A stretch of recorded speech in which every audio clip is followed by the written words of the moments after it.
Senhores, estamos ao vivo? Tá funcionando isso aqui? Acho que sim. Estamos conectados aqui para começar o nosso segundo dia do segundo Clube do Livro Psicursos. É um momento para a gente poder promover a psiclinha, psicursos, promover o comportamento de leitura e promover o capítulo do livro. No caso, a gente está lendo o livro da ACT. Sai da sua mente e entre na sua vida. Eu queria começar, então, compartilhando com vocês um pouquinho do primeiro aspecto, né, que a gente vai promover o comportamento de leitura. Postei lá no grupo da Psicursos, de WhatsApp, do Instagram também, né, que essa semana a Livraria Cultura decretou falência, ou a Justiça decretou a falência dela, né, e aí e me fez ficar muito reflexivo. Não sei como é que isso mexeu com vocês. A Livraria Cultura é um dos grandes nomes em termos de livrarias, ou seja, de comércio de livros, de empresas dedicadas a esse propósito. Na semana passada, no primeiro encontro, a gente falou que a gente vai fazer uma sequência de análises do comportamento de ler sobre a perspectiva do comportamento do consumidor, né, que é um campo da psicologia que estuda especificamente isso. E a gente vai focar nossas análises um pouco, né, no comportamento de ler, ou de comprar livros, né, ou do comércio todo que está relacionado a esse tipo de coisa, né? É uma maneira que a gente tem de estar analisando esse comportamento de leitura de forma a nos debruçar nele, a detalhar ele, a pensar as coisas assim. Então, essa falência da Livraria Cultura vai, né, na direção daquilo que a gente está querendo aqui, né? Que é analisar esse tipo de coisa. Primeiro, pensar de maneira um pouco ansiosa, né? O futuro da leitura e dos livros no Brasil. Sempre que um grande nome cai dessa forma, né, a gente espera que outros nomes assumam esse lugar e mantenham o nível ou até subam o nível, né, das coisas. Mas até agora a gente não tem esse nome, né, que está prometendo chegar lá e cumprir esse tipo de coisa. Então a gente fica dessa maneira ansiosa. Caiu uma grande referência. O fim das grandes referências é a proposta do niilismo. Né? Não temos mais essas referências tão marcantes para estar pensando nosso hábito de leitura, nosso comportamento de leitura, ou pelo menos o comércio relacionado, né, a ele. Então, quando cai uma grande referência, é sempre esse nível de ansiedade, né? Precisa melhorar muito gestão, né? Esse é um ponto, tá? Tudo bem que as transformações sociais nos últimos muitos anos, né, nas últimas décadas, vamos botar assim, né, não dá para ser século ainda, mas nas últimas décadas, as transformações sociais, principalmente associadas à tecnologia, tá? Na quarta etapa da Revolução Industrial, a gente tem, na primeira etapa da Revolução Industrial, a invenção das máquinas, né? Depois a gente tem eletricidade, petróleo e agora a tecnologia da informação. Né? A informação é um verdadeiro produto da indústria 4.0 agora, né? Então, nessas transformações sociais todas, mudou as contingências. Mudou as contingências a mudar os comportamentos. Então, os shoppings, de maneira geral, estão se repensando e se reinventando. Não dá para simplesmente continuar como nas contingências passadas, se as consequências já não são mais as mesmas. Né? A gente tem que mudar nosso comportamento. Então, não acho que os shoppings vão deixar de existir, como alguns autores até pregam, né? Alguns autores que fazem essas análises de futuro relacionadas à tecnologia estão pregando algumas coisas assim, né? Que os shoppings vão deixar de existir, vai ser tudo online, vai ser tudo alguma coisa assim. Os shoppings presenciais, né? As instituições de compra, assim, os aglomerados e tal. Mas eles com certeza não vão ser iguais eles eram antes, né? Vendendo os mesmos produtos, do mesmo jeito, com o mesmo público, né, sendo renovado, mas mantendo o perfil e as características todas de compra, né? Então, hoje em dia, a gente, para fazer uma compra, a gente pesquisa antes, né? Ou para fazer, eu vou comprar mesmo no local presencial, se eu não puder esperar o tempo de entrega, né? Se eu não puder, de alguma maneira, lidar com contingências que envolvem a compra no local real. né? Então as pessoas vão acabar comprando, né? O custo da resposta de comprar é menor num ambiente virtual.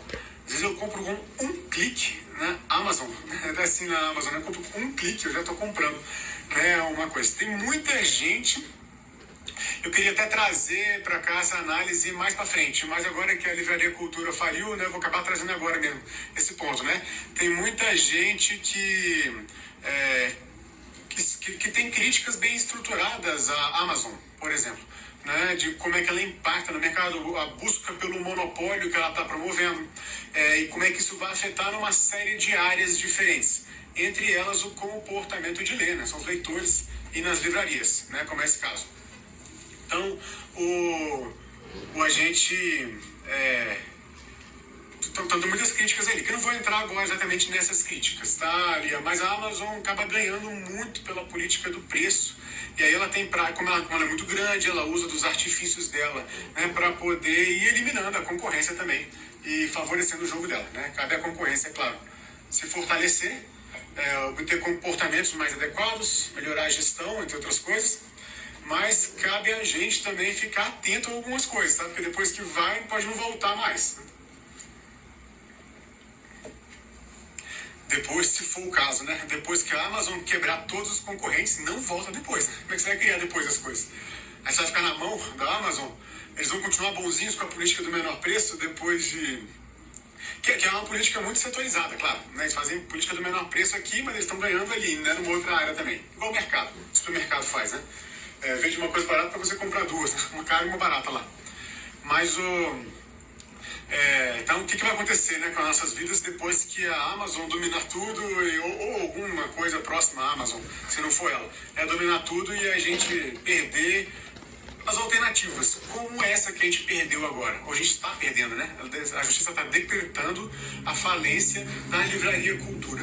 Então, você não tem mais aquela instituição muito comum em grandes shoppings do Brasil inteiro, das capitais principalmente, onde você chega e adquire um produto, no caso, relacionado à leitura, né? Um livro ou alguma coisa do tipo, né? Você não vai ter mais, né, essa referência ali. Você vai ter algumas concorrentes que eles estão abertas, né? Não se sabe exatamente qual é o nível delas, né? A gente não tem acesso a algumas informações assim. Pode ser que elas estejam com tanta dificuldade quanto, ou mais até, né, do que a cultura, mas... enfim, né, sobrou elas estão sobrando, né, ali elas, não sei em que nível elas vão ficar ou por quanto tempo elas vão durar, né?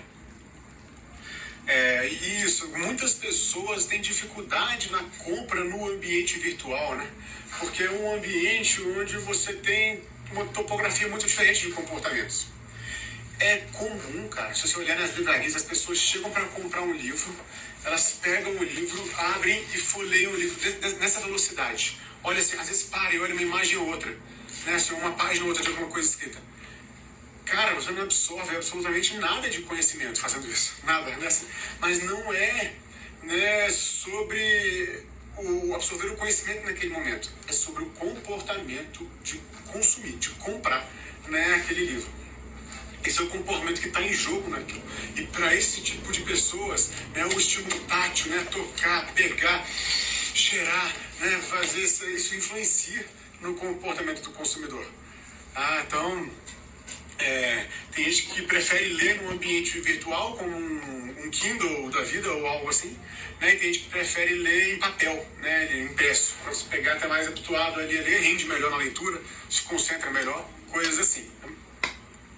Então, né, tem que melhorar a gestão, é claro, né, na empresa. A gente pelo menos eu não tive acesso às informações na mídia, né, sobre problemas de gestão da Livraria Cultura. Tá? Mas a gente tem uma variável muito forte de transformação cultural relacionado às tecnologias, às novas tecnologias, né, no comércio de maneira geral, especialmente no comércio relacionado à leitura. Tá? Muitas vezes não é difícil conseguir o livro num ambiente virtual, de graça. Um livro escaneado, ou um livro xerocado, ou até escrito por alguém transferido, né, ali para você obter acesso a isso, né?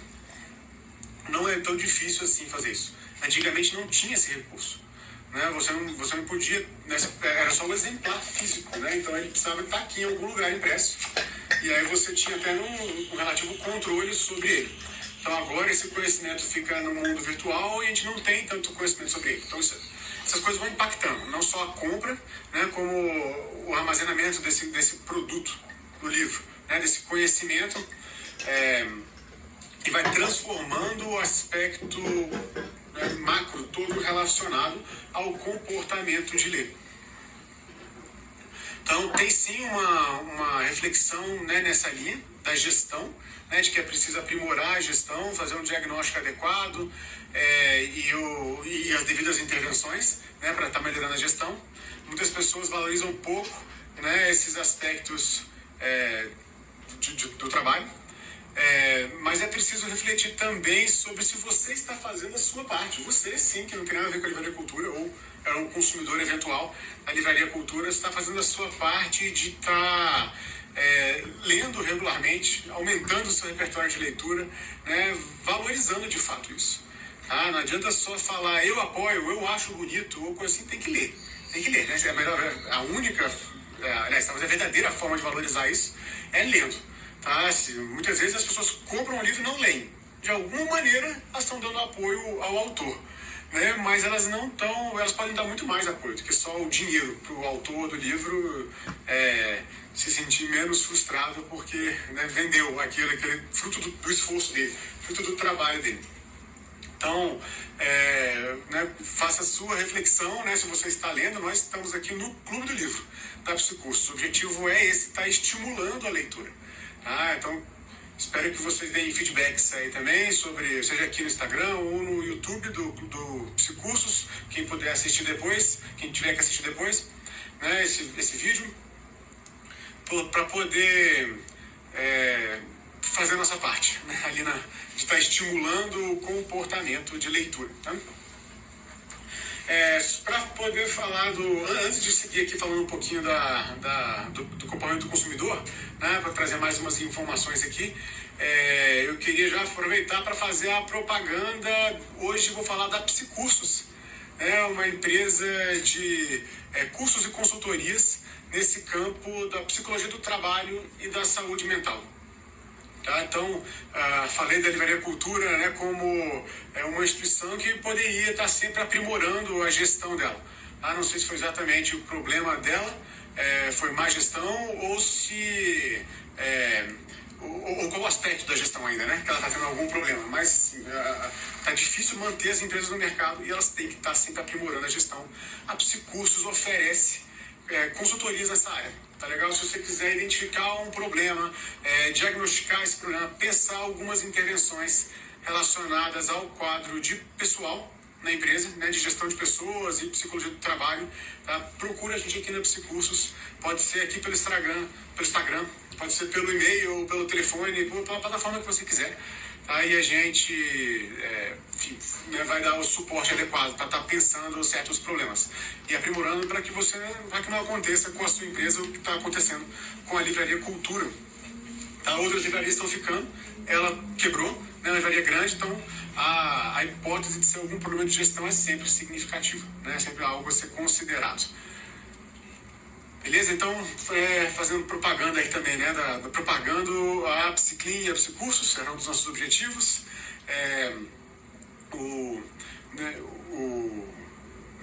Nesse diagnóstico organizacional, né, que a Psicursos pode estar fazendo, a gente vai identificar aspectos relacionados não só à saúde mental, mas soft skills, né, comportamentos de relacionamento do trabalho, de gestão do tempo e produtividade, de aspectos relacionados ao trabalho. Assim. Então, e para fechar então nossa análise sobre o comportamento do consumidor, pensando, né, na leitura, eu vou trazer aqui 5 fatores que influenciam esse comportamento do consumidor, tá? Que tem na literatura. O livrinho que eu estou usando de referência para poder pensar esse comportamento do consumidor não está comigo, eu emprestei, vou pegar de volta um dia, eu mostro para vocês, que é o livro da editora FGV. Ela tem uma coleção de livros nessa área e esse livro especificamente é sobre comportamento do consumidor e pesquisa de mercado. Bem legal esse livro, bem didático. Tá? Então é baseado nele que eu estou trazendo tanto essas análises aqui para vocês. Então, os 5 fatores que influenciam o comportamento de leitura são eles fatores psicológicos, deixa eu pegar minha colinha aqui, fatores psicológicos, socioculturais, situacionais, tipos de decisão, de envolvimento e um conjunto de outras variáveis ali.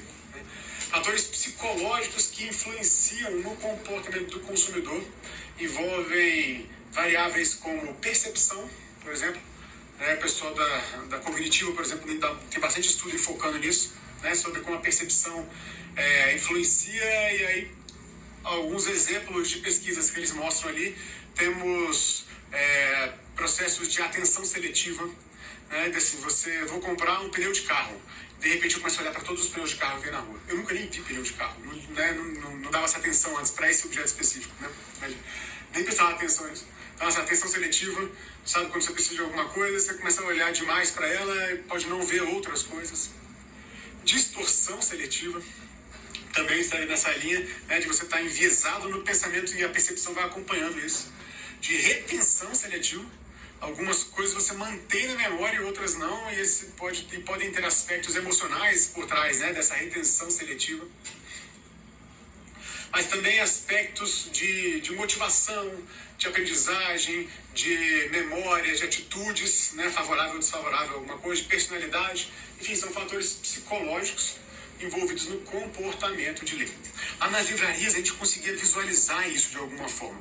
A livraria organiza uns blocos de livros, ou estantes na parede, assim, com a psicologia, história, arte, direito, filosofia, medicina, tal, aquelas coisas assim, Autoajuda é uma das estantes lotadas ali que tem. Então, aí você via exatamente a pessoa, o tipo de pessoa que vai para cada estante, que se debruça mais em cada um daqueles livros, enfim, para fazer essa pesquisa. Eles fazem, com certeza, essa pesquisa no ambiente virtual também, cruzando dados, que ele tem de cada usuário, com quanto tempo ele fica em cada local. Então, aspectos socioculturais relacionados ao comportamento de compra de livros, especificamente, como influência do grupo. Olha aí, a ideia do Clube do Livro é de estar influenciando vocês a estar lendo mais produtos relacionados à psicologia, especialmente esses que a gente está trazendo aqui. Porque se influencia, o grupo acaba poder compartilhar com o grupo das ideias, do conteúdo, da prática, tudo isso conecta mais as pessoas. Então, se influencia ali a compra disso também. Família, cultura, classe social, tudo isso vai também influenciar no comportamento de compra desses produtos, de livros. Fatores situacionais que estão no ambiente, no momento da compra, no ambiente presencial, no caso das livrarias antes, mas também no ambiente virtual. Tipos de decisão vão influenciar a compra, se a compra é muito cara, muito barata, se ela pode ter outros tipos de consequências, comprar aquilo, se eu tenho muita opção ou não para estar comprando, se o produto reflete na minha imagem social, se muda a minha rotina, enfim, influências contextuais assim. A tarefa de compra, menor o custo da resposta, mais fácil comprar. A Amazon chegou no nível de comprar com um clique, como a gente estava falando aqui. O ambiente físico, enfim, entre outras variáveis aí, Deu pra gente pegar uma ideia de como tem fator influenciando no comportamento de compra. Semana passada a gente falou das teorias, de psicologia lá, teoria da racionalidade econômica, da psicanálise, a cognitiva, a comportamental, E hoje a gente trouxe esses fatores todos relacionados ao comportamento de compra. Nos próximos encontros do Clube do Livro eu vou trazendo outros aspectos, para a gente continuar analisando o comportamento do consumidor de leitura e associado à leitura. Beleza? Promovemos a Psicursos hoje, promovemos o comportamento de ler. Vamos falar um pouquinho agora do nosso livro Sai da Sua Mente, Entre na Sua Vida, capítulo 2. Por que a linguagem leva ao sofrimento? Porque a linguagem leva ao sofrimento. Então, ele abre com essa pergunta aqui, mas a resposta mesmo vem do meio para o fim do capítulo. Vou ler o primeiro parágrafo aqui para a gente ter uma ideia de como é que vai ser a tônica do capítulo aqui. O que é a mente humana? Ele traz a linguagem, né? A gente falou que ele gosta dessa linguagem mais voltada para o popular, para o senso comum. Por que nós somos diferentes dos pássaros voando do lado de fora das nossas janelas? E por que nós sofremos? Esse tipo de pergunta tem intrigado a espécie humana há séculos. Achamos que temos algumas respostas e que elas podem informar o processo pelo qual você irá passar enquanto você trabalha com esse livro.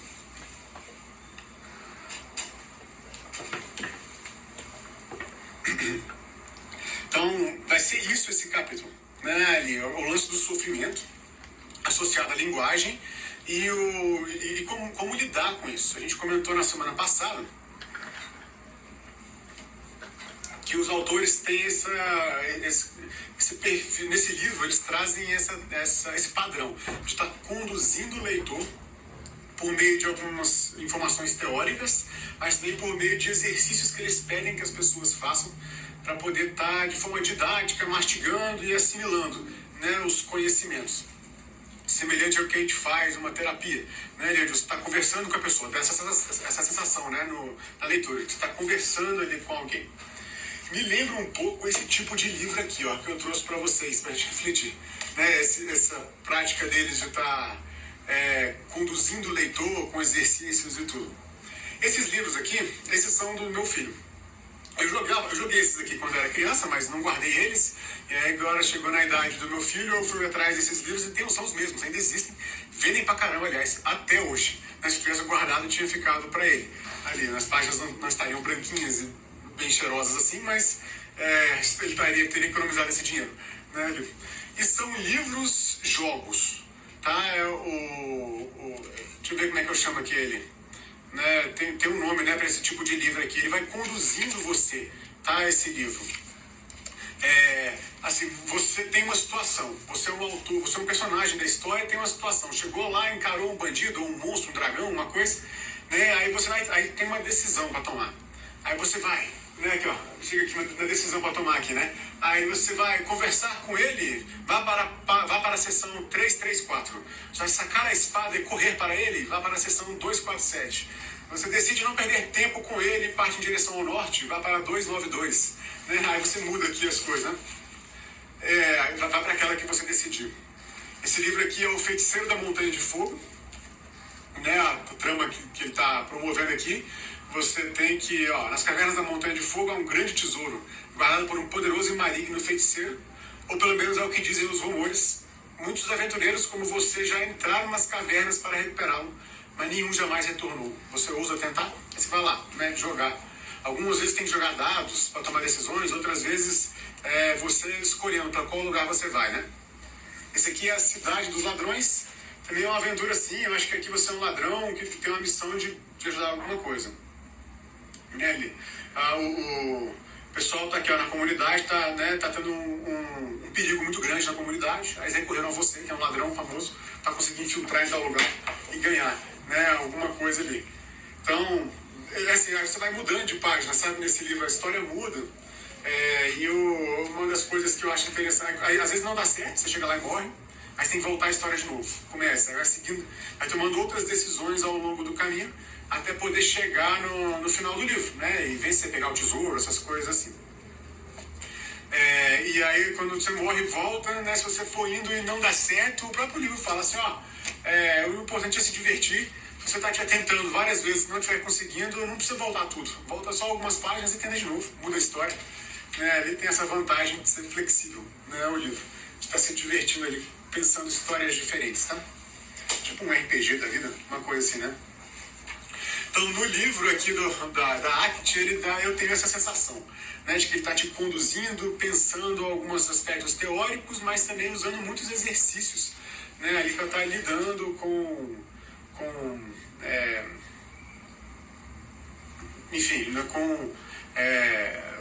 de forma didática com o sofrimento da pessoa que ele está tratando, tá? Então, né, o método dele, né, essa análise sobre o método que os autores usam para estar pensando a forma de conduzir o livro. Então, mas a ideia é essa, falar do sofrimento. Por que a linguagem gera o sofrimento e como é que você vai lidar com esse tipo de coisa. E aí, Ele já abre na sequência aqui dizendo o seguinte: não é nenhuma novidade teórica essa parte aqui, né, mas a premissa básica, e você já vai entender logo quando ele estruturar isso. A base mesmo deles, do ponto de vista teórico, é a teoria das molduras relacionais, teoria dos quadros relacionais, né, que é a RFT, Relational Frame Theory, né, do inglês. É uma premissa de que o comportamento humano é, em grande parte, se não totalmente, mas em grande parte, controlado por redes de relações mútuas. A gente estabelece relações entre os símbolos, entre as coisas, entre as palavras, entre os objetos, tá? E aí essas relações, elas formam a base da linguagem e da cognição. Eu vou explicar daqui a pouquinho melhor essa teoria, tá? Mas elas formam a base da linguagem e da cognição, e permitem aprender sem a necessidade de passar pela experiência direta. Então você vai... ele dá um exemplo, né? Um gato chega perto do fogão quente, encosta-se que ele vai embora. Nunca mais ele encosta no fogão quente. Um ser humano não precisa encostar no fogão quente. Alguém pode falar para ele. Né? E aí, pela teoria de quadros relacionais, das molduras relacionais, a gente cria, né, essas associações entre as coisas e aí consegue aprender, por exemplo. Né? Isso. Esse aprendizado é fundamental para o ser humano, para a adaptação do ser humano, para a forma como a gente se comporta no nosso ambiente, tá? Porque ele leva a linguagem e a cognição e é o grande diferencial nosso frente aos outros animais. A pergunta dele, né? Por que nós somos diferentes dos pássaros voando lá de fora da janela? É por causa disso, por causa da linguagem e da cognição e do potencial todo que isso gera pra gente, tanto pro bem quanto pro mal, tá? Então é uma habilidade excepcional isso. Seres humanos, eles fazem relação o tempo todo, os animais não. Entre símbolos, entre estímulos, entre objetos, entre características, né? Ali. E os humanos, eles relacionam as coisas arbitrariamente. Tá? Você pode relacionar qualquer coisa, pensamentos, sentimentos, predisposições, comportamentos, ações, né? Por aí vai. Tá?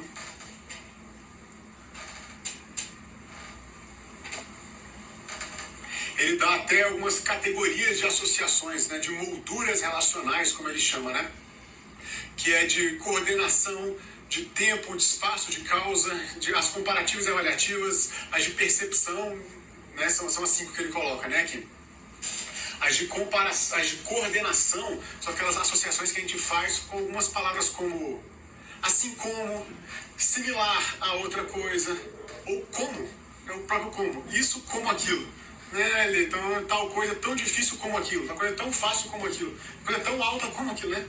Essas associações, assim, né?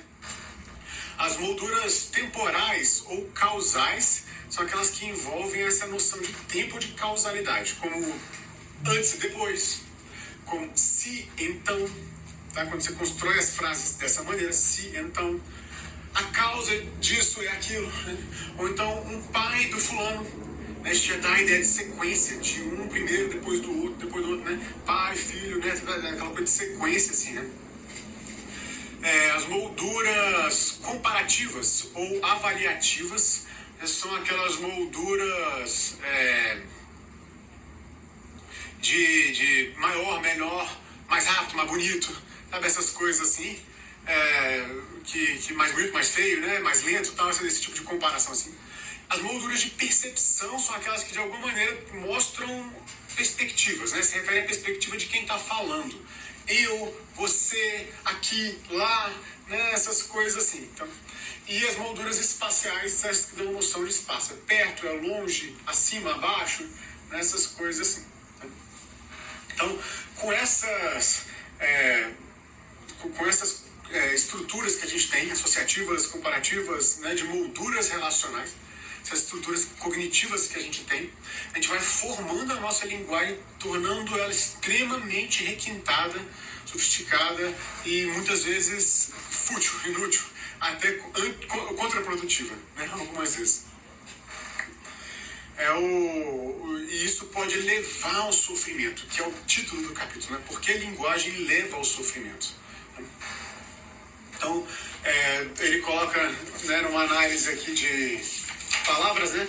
Que o suffer, do inglês, suffering, né? Vem de carregar de novo, né? O fair, né? De ferry boat, né? De coisa, fair é carregar, né? Então suffering é carregar de novo. Fala que a dor, né? Vai ter um sofrimento que você fica carregando de novo, né? Aquele sofrimento, aquela coisa com você. Então isso tem muito a ver com a linguagem, porque se não for com a linguagem, como os animais são, né? O sofrimento acontece e passou no tempo, parou de sofrer. Né? Eventualmente você vai doer uma coisa ou outra, mas você não vai levar o sofrimento nesse sentido de que a gente usa a linguagem para estar potencializando algumas coisas. Então, e aí começa, né? Chega nesse ponto, ele manda um exercício aqui, ó, né? De relacione qualquer coisa com qualquer outra coisa, né? O exercício dele. Então, escreve uma coisa aqui, depois escreve a outra e começa a relacionar um substantivo, depois escreve outro, aí começa a relacionar os dois. Força relações. Né? Você vai ver que você consegue, né? Não é tão difícil assim. Né? Pode ser comparativo, pode ser avaliativo, pode ser temporal, pode ser, né, aquelas coisas todas de perspectiva, né? Mas você consegue. Com boa vontade, né, você vai conseguir isso. Você vai ver que nem é tão difícil assim, na verdade. Tá relacionando as coisas. É meio natural, né, nosso. Tá fazendo isso porque a gente aprende isso desde muito cedo.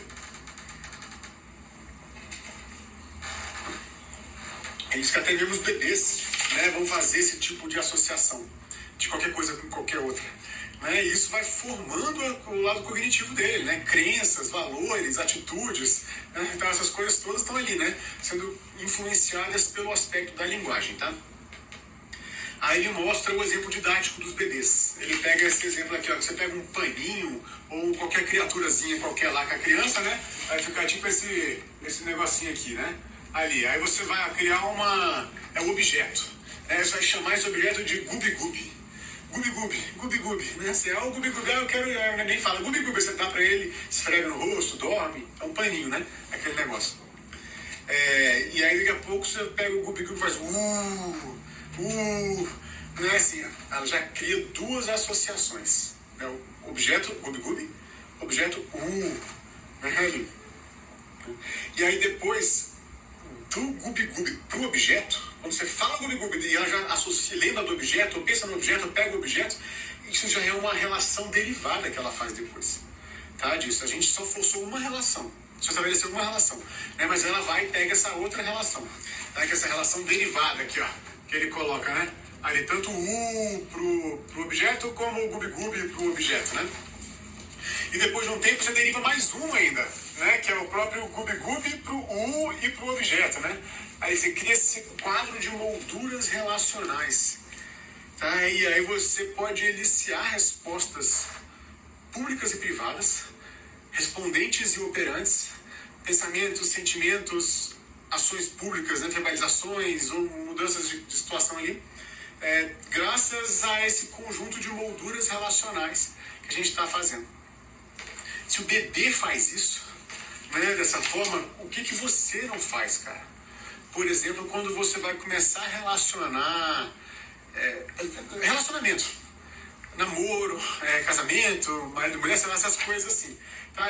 Quantas relações você não estabelece com um símbolo, um nome, morzinho, mozão, né, ali, ou sei lá que outro apelido carinhoso você dá lá, né, estímulos táteis, estímulos sonoros, estímulos visuais, estímulos olfativos, e todas as molduras relacionais, né? O maior, menor, melhor, pior, rápido, devagar, bonito, feio, né? As causas, a temporalidade. Quantas relações, né, a gente não está criando na nossa cabeça para pensar coisas como essa? Pensa na dor, por exemplo, no sofrimento. Quantas relações, que ele vai focar em sofrimento, né? Que é a ideia dele, tem esse aspecto terapêutico, né? O livro. Se você quiser pesquisar mais sobre molduras relacionais, tem muita coisa na internet aí falando sobre isso, e enfatizando às vezes outros aspectos que não só o sofrimento, tá? Mas aí, né, focando no sofrimento, quantas relações você não tá? Aí, às vezes você não tá com aquele estímulo que causa o sofrimento, mas você tá com, alguém mencionou aquilo, já dá um frio na barriga. Alguém falou sobre outra coisa, né? Ou você viu alguma coisa que lembra aquilo. Aí fiquei tenso, nervoso, gastrite, tensão muscular, né? Bruxismo, dor de cabeça, enxaqueca tensional, sei lá que outra coisa, né? Você está lá vivendo e pensando ali, tá? Então, é assim que ele mostra, né, que a teoria das molduras relacionais vão formando a linguagem vai levando até o sofrimento. Como eu falei, isso leva para o bem ou para o mal. Tá? Para os dois. Tá? No caso, ele vai focar no sofrimento. Como é que ela leva lá para esse tipo de coisa. Tá? Então, e o negócio cresce ainda, né? Assim, na cabeça da gente. Aí, outro exemplo que ele dá aqui no livro que é bem interessante, né, é que quando você cria essa série de relações, né, entre os estímulos, entre as molduras todas ali, uma coisa acaba eliciando o oposto dela também, né? Olha aí, né? Dependendo de outras variáveis, né? Ele acaba eliciando o oposto dela. Por exemplo, ele fala que o pôr do sol é um negócio bonito e feliz, né? Você presenciar o pôr do sol, olhar aquele processo bonito e feliz. Mas tudo acaba trazendo, como é uma moldura relacional, né? Bonito, feio, feliz, triste, né? Você acaba eliciando o oposto dela também. Então, às vezes, você está feliz vendo o pôr do sol com a pessoa amada do seu lado, né? E aí você começa a pensar que tem gente que não está feliz naquele momento, que tem muita gente sofrendo, triste, sem presenciar esse tipo de coisa, na verdade, presas em locais, né, que não tem contato com a natureza, que não tem pessoas amadas próximas, tem isso. E aí, só de pensar nisso, você vai ficando tenso, vai ficando triste, né? Vai ficando vulnerável de uma série de maneiras. Então, ele traz esse exemplo, né, de como é que o negócio toma complexidade muito grande. Não, eu falo que na depressão, a pessoa sozinha, o depressivo sozinho é um perigo, né, porque ele vai pensar as coisas sozinho, e quando você está na depressão, a cabeça facilmente vai para o dark side of the force. Sabe, você começa a pensar as coisas, você tira uns saltos conclusivos entre o fato e a conclusão, né? Tira uns saltos assim que não faz muito sentido para quem não está com depressão. Mas na cabeça do depressivo, por conta das molduras relacionais e da série de associações que ele faz, né, ele acaba fazendo esse tipo de caminho psicológico, né, de pensamentos, de cognições, de aspectos assim que vão levando a um cenário de piora, né, de desregulação emocional, né, de descontrole, de piora nos relacionamentos, né, nos sentimentos e tal. Então, né, aquilo que é frio, você vai pensar na coisa que é quente também. Você pode, né, naturalmente estar iniciando esse tipo de pensamento na sequência, porque está ligado ali às molduras relacionais. E aí as pessoas não sabendo conduzir bem esse processo, elas acabam se perdendo, né, e gerando um sofrimento. Né? Porque a linguagem leva ao sofrimento, né? É o que ele está colocando aqui, né? Próximo exercício, né, que ele traz aqui, ó. Tá? O exercício de resolver um problema. Né? E o problema é, você tem que tirar um parafuso de um quadro. Então você enquadra aqui, né, para pegar o exemplo aqui, onde ele está preso. Né? Tem um quadro, aí tem um parafuso naquele quadro. Você tem que tirar o parafuso do quadro. Só que você só tem uma escova de dente de plástico e um isqueiro. As únicas coisas que você tem. Se vira, pensa em qualquer solução para isso. Não tem que ser viável a aplicabilidade daquela opção, mas eu quero que você pense. Comece a relacionar uma coisa com a outra. E pense, faça e tal. Né? Se você se dedicou, né, a fazer o exercício, né, ali você pode ter sentido algum tipo de dificuldade no começo, ou você está com um processo criativo e associativo muito livre, o que é positivo, né, muito bom. Né? Geralmente a gente trava esses processos quando a gente tem dificuldades de aprendizagem ou de saúde mental, né, ali para travar algumas coisas. Então, mas quando está livre, assim, você vai acabar vencendo alguma resistência inicial e seguindo ali. Né, ele chega aqui na solução final que ele dá de exemplo, é você pegar a escova de plástico, derreter com o isqueiro aquela escova de plástico, moldar uma chave de fenda com aquele plástico e tirar o parafuso de lá, né, e fazer as coisas. Então, quando você está livre para pensar o problema, por meio de associações, né, você vai chegar em algum lugar na hora com isso. Então, as pessoas travam ali. Então, eu tenho um problema e eu não vejo uma solução, eu não vejo a solução. Aí, quando você começa a disparar esses processos assim, você tem mais chances de encontrar uma solução. Porque ficar repetindo o mesmo comportamento, a consequência é a mesma. Né? Se você não estava dando certo antes, vai continuar sem dar certo agora. Então, né? Seja criativo, pense de formas variadas, né? Aquelas coisas, tá? Então, isso seria pensar para o bem, né? Usando a teoria dos quadros relacionais. Ali está levando as coisas para pensar, né, mais positivamente elas. Ou a forma negativa, né, de você estar usando essa teoria dos quadros relacionais para estar pensando as coisas, são muitas. Né? E o pior exemplo que ele traz aqui para ilustrar isso é o suicídio infantil. Ele diz que a criança só é capaz de fazer uma coisa dessa como autoextermínio, né, se ela tem esse processo de molduras relacionais, né, desenvolvido, tá? Para o mal, né? Desenvolvido, sim, primeiro ponto, e desenvolvido para o mal. Tá? Só é consequência de alguém que consegue relacionar molduras e criar sofrimento. Tá? Então a criança tem alguns recursos a mais do que a gente, né, para estar pensando as emoções e as vidas, e outros a menos. Né? Tem menos condições de regular as emoções pela idade, pela falta de repertório.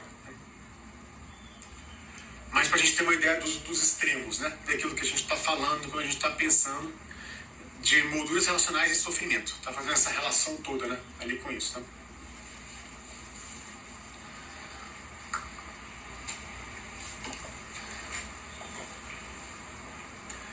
Então a linguagem, ela dá essa ideia, né, de como a gente pode moldar, né, o mundo pelas palavras, né? Como nesse exemplo aí que eu queimo uma escova de dente de plástico para eu moldar de novo uma chave de fenda, aquela coisa. É que o plástico é maleável, né? Maleável se eu tiver com a temperatura elevada, né? Então, ele vai falar sobre a ideia que a linguagem acaba dando, né? De que assim, e de como isso gera o sofrimento. A linguagem dá essa ideia de que vai lá e resolve isso. Né? Isso é coisa da sua cabeça. Né? Vai lá e resolve isso. Né? Esse tipo de pensamento que favorece a esquiva e que invalida e favorece a esquiva. Né? Isso cria sofrimento, porque suprime pensamentos e sentimentos associados àquilo. Que no primeiro momento pode até ser que a pessoa se distraia e esqueça dos problemas, mas o que a gente vê na sequência, no ambiente clínico, é que esses sentimentos, esses pensamentos ruins, eles voltam com mais intensidade depois. E é mais difícil regular eles ainda depois. Então, né, isso vai mostrando como é que a linguagem vai levando, né, ao sofrimento, tá? Então, a estratégia ACT para lidar com isso é, primeiro, lista pensamentos e sentimentos dolorosos que você está tendo. Tá? Por exemplo, aí ele dá um espaço aqui, né? Mas, por exemplo, quero morrer. É uma frase comum no consultório, infelizmente, né? Ele quer morrer. E depois, identifica estratégias de enfrentamento desse sofrimento, que a pessoa já faz, tá? que ela já faz. Então, ela recorre muitas vezes a álcool, ou esportes na TV, ou tentar não pensar no assunto, simplesmente. Né? E aí depois vê com ela qual é a eficácia em curto, médio e longo prazo dessa estratégia. Né? Você vai ver que no curto prazo ela se distrai, minimiza o sofrimento. No médio e longo prazo o quadro vai só piorando. Né? Então, é importante mostrar isso, e ele faz isso dessa forma didática no livro, né? Nesse capítulo especificamente. Ele vai mostrando passo a passo, né? Aspecto emocional, um conceito, um passo, um exercício, uma coisa, né? Eu falei que eu me sinto como nesses livros aqui, né? Que você é conduzido pelo autor dessa forma, né? Então, mostra isso, é importante mostrar isso para o paciente. Tá? Que você conduzir as coisas assim, você vai levar isso a resolver no curto prazo e no longo prazo isso volta pior. Então é preciso mudar a forma de lidar com o sofrimento e de fazer essas relações, né, de molduras aí que a gente tem. E porque isso gera uma esquiva da pessoa. Eu não posso me sentir assim. Eu tenho que ir lá e resolver isso. Como assim eu não posso me sentir assim? Eu já estou me sentindo assim. Né? Se eu já estou, por que eu não posso? Né? Meus sentimentos não são algo que eu controle na base da vontade. Eu quero parar de sentir fome, eu quero parar de chorar, eu quero parar de sofrer. Se eu falasse e resolvesse, não precisava de terapia, de psiquiatra ou de livro de autoajuda, nem nada dessas coisas. Né? Porque não resolve assim, né, as coisas. Então, não basta, né, você fugir dos sentimentos, fugir dos pensamentos.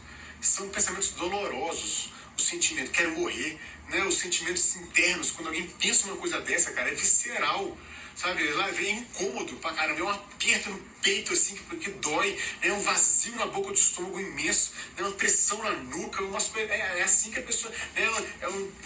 Hiperidrose, sudorese nas mãos, né? Boca, tem um bruxismo, mas é isso o nível de respondentes que a pessoa está emitindo.